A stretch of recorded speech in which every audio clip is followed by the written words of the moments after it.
Welcome guys to accounting जगत। आज हम करेंगे करंट रेशो कि क्या होता है। करंट रेशो का मतलब होता है शॉर्ट टर्म पीरियड के अंदर कंपनी के पास इतना इनफ पैसा है कि वो अपने करंट लाइबिलिटीज़ का मतलब होता है एक साल में जो जितनी भी लाइबिलिटी हुई है उनका पे ऑफ कर पाए या ना कर पाए, उसे कहते हैं। उसे ही देखने के लिए हम क्या करते हैं, करंट रेशो निकालते हैं। करंट रेशो का मतलब होता है it means a current assets of the business की करंट एसेट्स है ना हमेशा ट्वाइस होनी चाहिए अपनी करंट लाइबिलिटी से। अगर मान लो करंट एसेट्स हमारी मान लो 1 रुपया है और करंट लाइबिलिटी हमारी 2 रुपये, इट मीन्स हमें 1 रुपया हमने कमा 1 रुपया हमारे पास पड़ा है, 2 रुपये हमें देने हैं, तो क्या कंपनी के लिए अच्छी पोजीशन है? नहीं। हमेशा कंपनी चाहती है कि उसकी जो करंट एसेट्स है ना वो 2 रुपये हो, यानी उसके पास इतना इनफ पैसा हो कि अगर उसके सारे क्रेडिटर एक साथ पैसा मांगने आ जाए तो वो एक साथ सबको पैसे चुका पाए।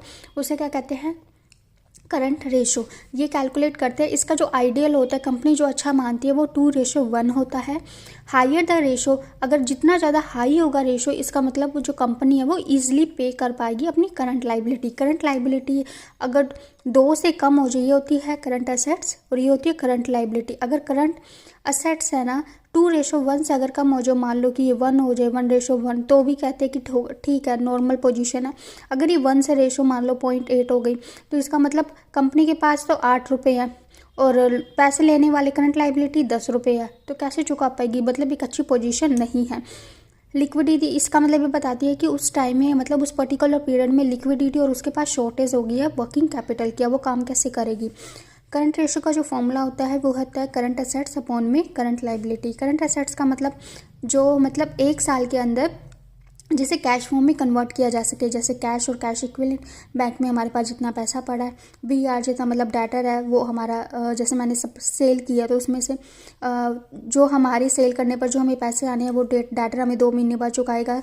यानी एक साल से जो कम पीरियड के होते हैं स्टॉक्स जो हम बेच कर कमा सकते हैं, मार्केटेबल सिक्योरिटी जो मिनिमम 1 ईयर से कम हो, जैसे कि एक साल की जो सिक्योरिटी होती है उसे कहते हैं, वो वाली सारी सिक्योरिटीज़ के अंदर इंक्लूड होगी। प्रीपेड एक्सपेंसेस, वो खर्चे जो हमने पहले वो चुका दिए एडवांस, या कोई हमें एडवांस पेमेंट बन गई है। इसी तरह करंट लाइबिलिटी जैसे BP, creditor, bank OD, short term loans, advances and outstanding expenses provisions कुछ हमने बनाए हैं टैक्सेशन के, वो वाले। अनक्लेम डिविडेंड, जिसने डिविडेंड डिमांड नहीं किया लेकिन कभी भी आ सकता है कि हमारा डिविडेंड तो हमारी लाइबिलिटी बनती है कि उनको डिविडेंड पे करने की। इनकम जो हमने रिसीव कर लिया एडवांस में तो फिर वो लाइबिलिटी बनती है कि उसको कुछ ना कुछ पे करना पड़ेगा, तो उसकी ये सारी कैलकुलेशन किससे करते हैं हम, करंट रेशो